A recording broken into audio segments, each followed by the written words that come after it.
Wake up, sunshine. Wow. We got 3 boxes full of crap here to paint and clean up before the car gets done. Let's go, get to work.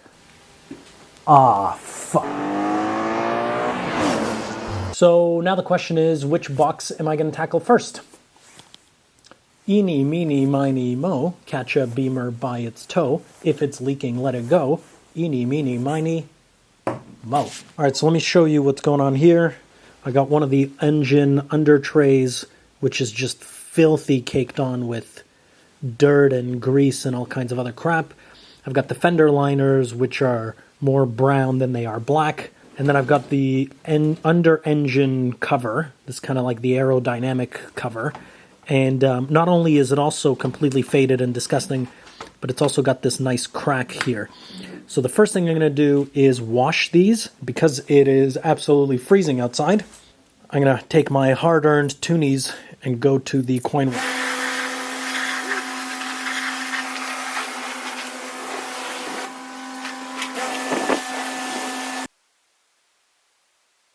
Unless you have a plastic welder, I'm going to use some plastic weld.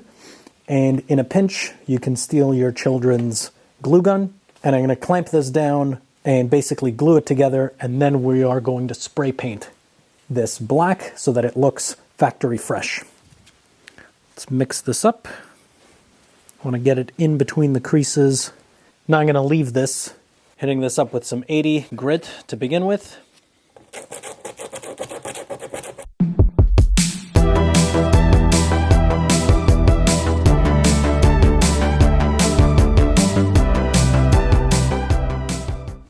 Now while we wait for that to dry, check out this fender liner. Looks like the previous owner drove over a tar pit because look at all of this stuck on tar residue. And unfortunately, this stuff is visible when you're looking at the car, especially this part over here. So let's see how we can get rid of this.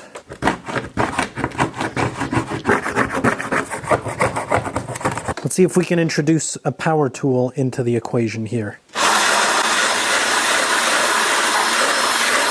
Now, this looks half decent now that it's wet. Let's see what it looks like when it's dry. This might be another one that we prime and do a quick spray paint on.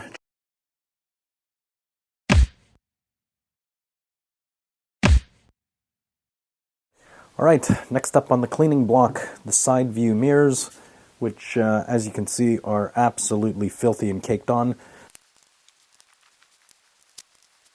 Good, got my mic cord tangled up, excellent. So this motor I'm going to try and keep clean and dust free and just clean this up a little bit. But this over here is just ridiculously dusty. It's like this car was driven through a sandstorm. So I'm going to tape these off and we're going to give this thing a good steam bath. So there's no way of separating this plastic black piece from the metal piece here. So I'm just going to have to carefully tape this off when I paint this trim. Time to give this a bath. All right, it doesn't need to be spotless, but what we really want to do is make sure that this barrel and this lip here is smooth so that the mirror doesn't get hung up on anything, which is what was happening before. I'd press the button and the motor would start working, but it was just stuck on all this pile of dirt down here. So now this is going to run much, much more smoothly once we put this back together. It's like plaque. And here's what it looks like when it's nice and clean. As you can see, the barrel here is smooth. It should be able to move around freely and not get stuck on any dirt and grime. So this is phase 1 of the trim repainting. I degreased everything here, and as you can see, it's already looking way, way, way better, but the plastics are definitely still faded and not really super nice, especially these pieces here that go around the windshield.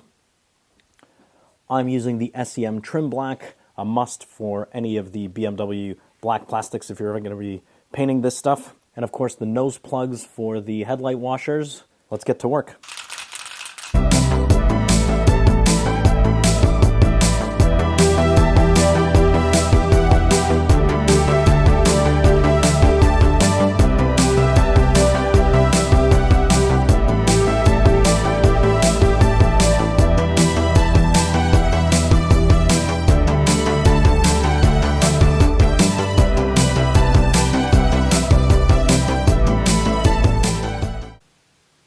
Next up, we've got all the lights, front, back, and fog lights. These are all original Hellas, and as you can see, they're quite filthy and disgusting. The chrome is super, super faded. The glass and the surround is just dusty and disgusting. And these fog light lenses are so caked on, even if I were to change the bulbs, I'm pretty sure nothing would shine through. So, alright, next up, it's time for the bling bling, except unfortunately this time money is a thing, because I'm reusing all of this stuff. As you can see, it is super dirty and cruddy. Vamonos! So what ends up happening is this felt side here gets super, super dirty and caked on, and then the windows have difficulty sliding up and down. It also gets super disgusting here. Look at it. Just look at the amount of dirt that's in here.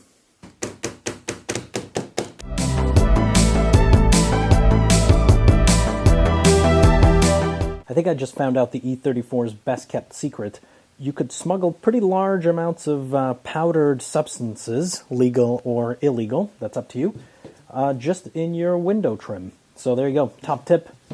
Alright, so sit rep. I tried polishing these using some degreaser, and eventually I even tried using brake cleaner on them, but it's still not getting all the oxidization off as much as I'd like it to.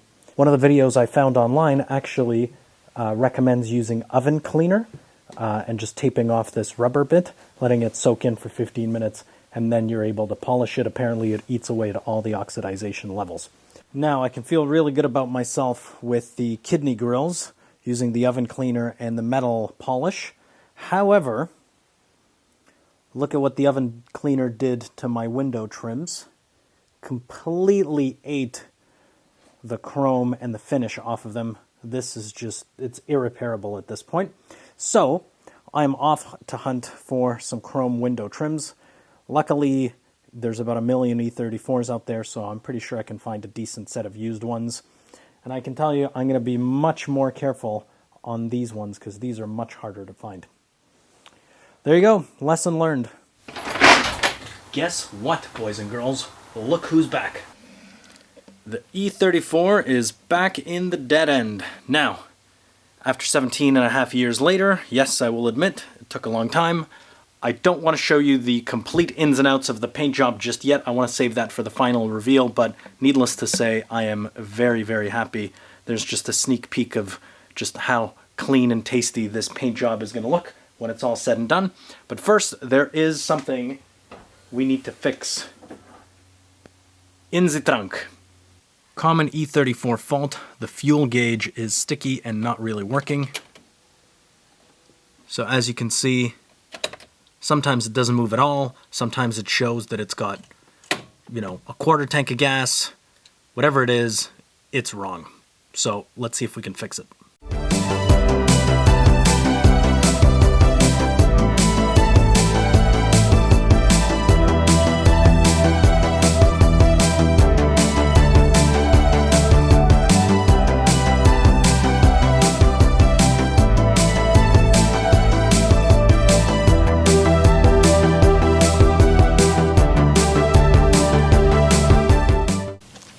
Alright, so it's been a couple of days.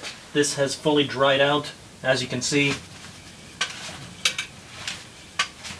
the float is sliding around real nice. What was happening was it was kind of stuck to the sludge on the bottom, and the level of fuel wasn't allowing the float to start lifting off. But now it's nice and smooth and clear.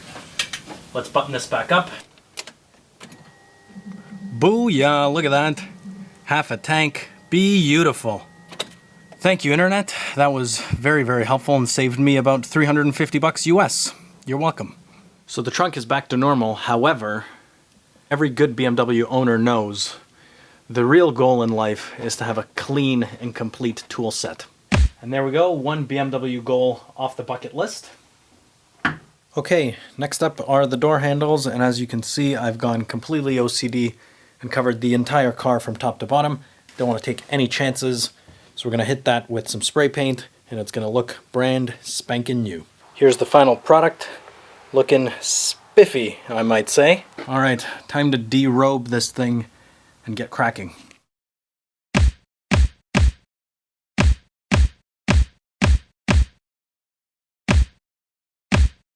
Alright, so this is the point where I'd love to show you the driver's door looking like this. However, unfortunately, this piece came looking more like a katana sword than a straight piece of trim. As you can see, it kind of bends like this. You know, good for slicing samurai's hands off, but not very good for the bottom of doors, unfortunately, because what ends up happening is if I fit this piece good over here, there's an air gap over here and it doesn't want to fit. And even with a heat gun, it did manage to crack over here as I tried to kind of bend it into position. So this one is as good as garbage. And I've emailed ECS, who I bought this from. Hopefully they will ship me a new one free of charge, because this one is, this one's clearly defective. Not gonna lie, pretty frustrating. Now I gotta get this thing repainted, wait for the part to arrive, do the whole shebang all over again. The joys of car restoration. Now I'm gonna start a bonfire and put this in it. It's time for a new windshield. And some long overdue spring cleaning.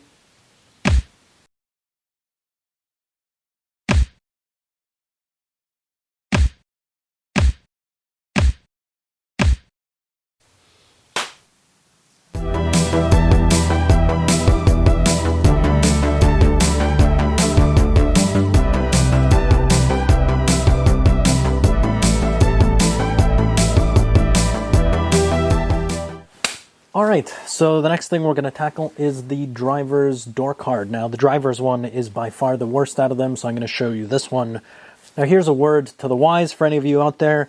If you're thinking that something is suitable for automotive purposes that is in your children's play set, like hot glue, it's usually not going to cut it for something automotive.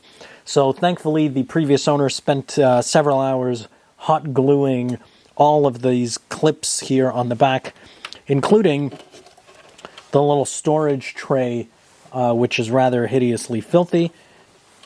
Throw that in the garbage. So if you want to do it properly, I highly recommend you do not use hot glue, because it's hot garbage and it does nothing. Now I get to play hide and seek and figure out which one of these goes where. I'm going to glue this properly. And I'm going to use my plastic bonder JB Weld, because this stuff is super, super strong and it's actually going to hold. Mix and mix, press it down. Going to take some weight, put it on top, make sure it's nicely weighed down. Now we can glue the rest of these. Now we're going to let that dry for a bit, come back later. All right, it's been several hours. These are now hard as a rock. Take off my fancy oil paperweight. Now for the bad news. Have a look at the disgusting state of this interior trim. Look at that. Just nasty. This kick plate here is more brown than it is gray. So, now I'm going to hit this up with Color Lock. I'm going to put a link in the description up here in the corner if you want to have a look at part 11 of Project E34, where I used Color Lock on the interior to completely rejuvenate the seats. I'm going to be using the same thing on this material and on the leather as well over here. And here's the before, and I'm going to show you the after.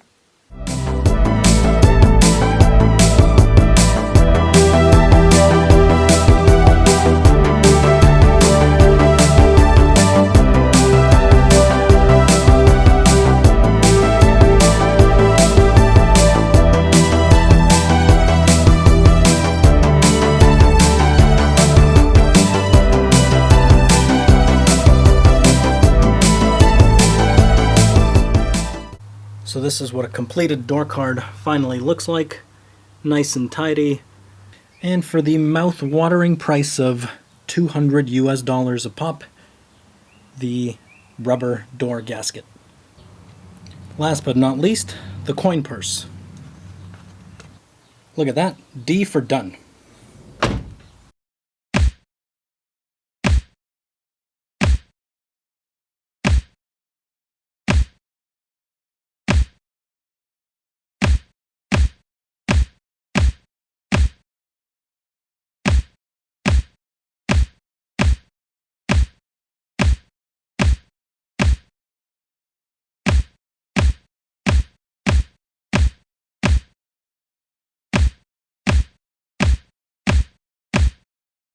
All right, so you remember this bottom door trim that I was having issues with? Well, I contacted ECS. They right away shipped me a new one free of charge. Unfortunately, that one was an even more bent samurai sword.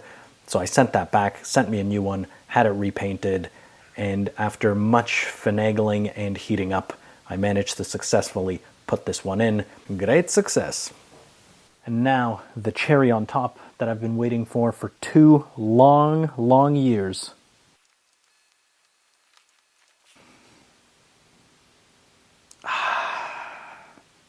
Yes. It's time.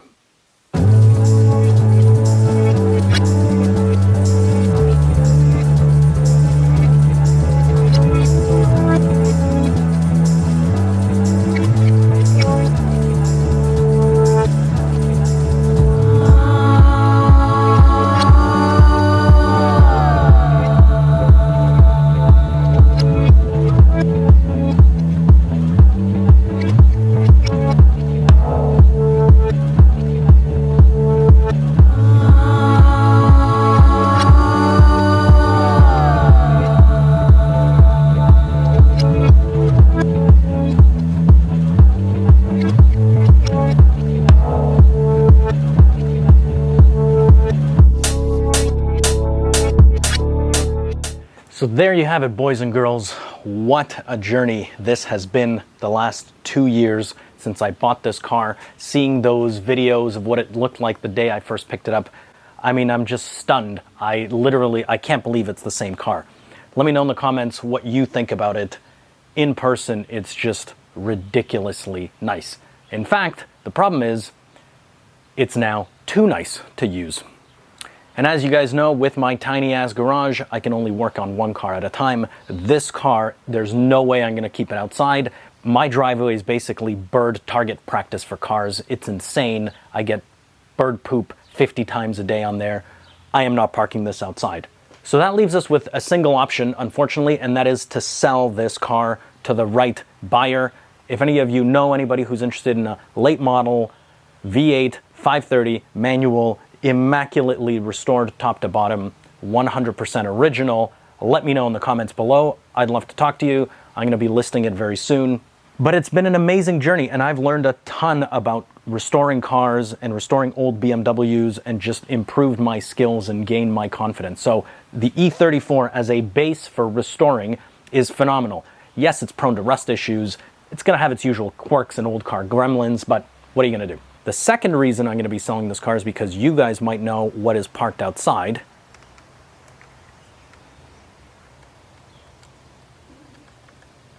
That's right, that is waiting for the dead end restoration treatment. So there you guys have it. The Bavarian Beauty is finally back to its former glory. Thank you so much for all of you who've been watching from the very beginning. It's been an amazing ride. Thank you so much for all your comments, your support. Please continue watching the channel if you're enjoying it. Give it a like, give it a subscribe if you haven't already. There's a ton more content coming up. I've got a bit of a surprise coming for this garage, which is going to help us quite a bit with the work going on the E90 M3. So until then, ciao.